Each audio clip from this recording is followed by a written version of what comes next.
Hello everybody and welcome. In this video I'm going to show you how to enable bass boost for your headphones JBL TUNE 770.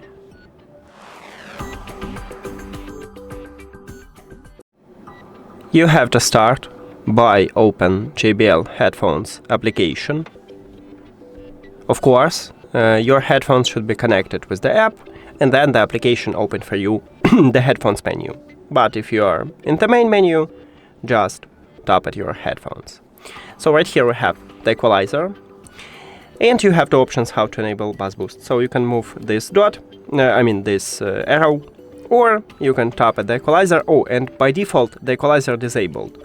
So to enable it, you can also change preset, or you can just enter here in the equalizer and tap at this slider.